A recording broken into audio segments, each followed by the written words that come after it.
Hello students, how are you? Good morning everyone.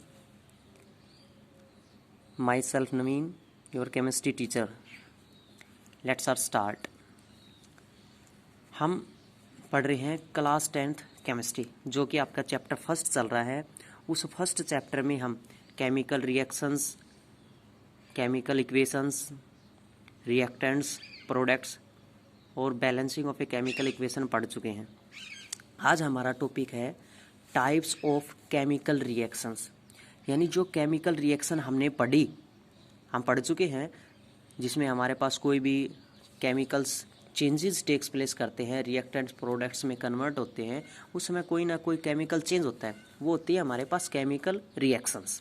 तो वो chemical reactions हमारे पास कितने टाइप्स में प्रेजेंट हो सकती है? तो वो केमिकल रिएक्शंस हमारे पास प्रेजेंट हो सकती हैं 6 टाइप में। कितने टाइप्स में प्रेजेंट हो सकती हैं? 6 टाइप में। फर्स्ट हमारे पास combination reaction, decomposition reaction, displacement reaction, double displacement reaction, oxidation reaction, reduction reaction, और इन दोनों की कम्बिनेशन होती है हमारे पास रेडॉक्स रिएक्शन। लेकिन हम इनको अलग अलग स्टडी करेंगे तब आपको अच्छे से समझ में आएगा।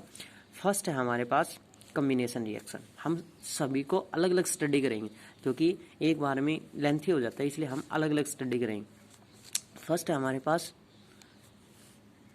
Combination reaction. कम्बिनेशन रिएक्शन क्या होती है? देखो यहाँ नाम से ही पता चल रहा है कंबाइन, और कंबाइन का मतलब क्या होता है? जुड़ना, कंबाइन होना। मीनिंग समझ में आया? कंबाइन होना। तो कम्बिनेशन रिएक्शन क्या हुई?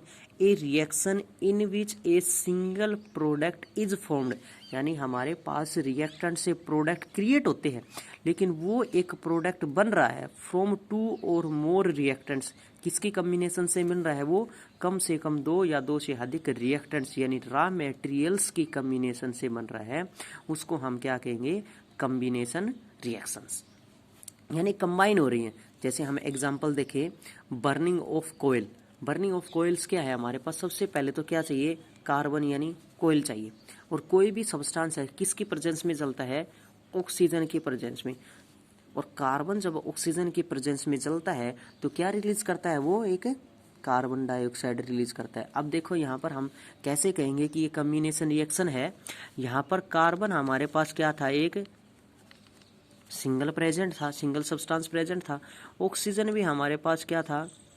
एक सिंगल सब्सटेंस प्रेजेंट था। लेकिन दोनों कंबाइन होकर हमारे पास क्या बन चुके हैं? CO2 यानी कार्बन डाइऑक्साइड, जिसमें कार्बन भी प्रेजेंट है हमारे पास और ऑक्सीजन भी प्रेजेंट है।